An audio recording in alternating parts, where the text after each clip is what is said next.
کیوں پڑے ہیں آپ اللہ کی نافرمانیوں میں؟ اپنی نظروں کے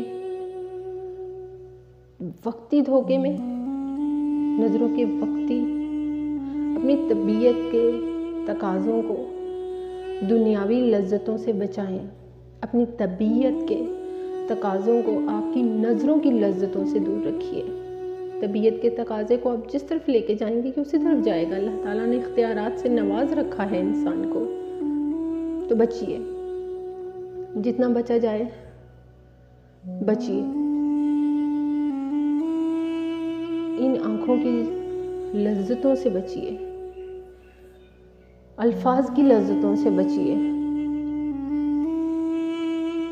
طبیعت اور کردار کی لذتوں سے بچیے. یہ سب وقتی ہیں جو آپ کی دنیا کو تو برباد کر ہی دیں گے، آپ کی آخرت کو بھی خراب کر دیں گے. اللہ تعالیٰ سے اپنے آپ کو جوڑیے. اللہ تعالیٰ بہت ہی خوبصورت محبت کرنے والا ہے، اس جیسی محبت نہیں ہے. یاد رکھیے، اللہ تبارک و تعالیٰ نے انسان کو ہی انسان کے لیے آزمائش بنایا ہے. انسان اس چیز کو سمجھے، اپنی فطرت کو اپنے اللہ اور قرآن کے تقاضوں کے مطابق بنائیے، نہ کہ اسے دنیاوی تقاضوں کی طرف لے کے جائیں. یہاں پر صرف وقتی لذتیں ہیں. بچیے. اللہ تبارک و تعالیٰ آپ سے ہر چیز کا سوال کرے گا. کہ آپ کو خوف نہیں آتا؟ کہ آپ ڈرتے نہیں کہ اللہ تبارک و تعالیٰ ہم سے سوال کرے؟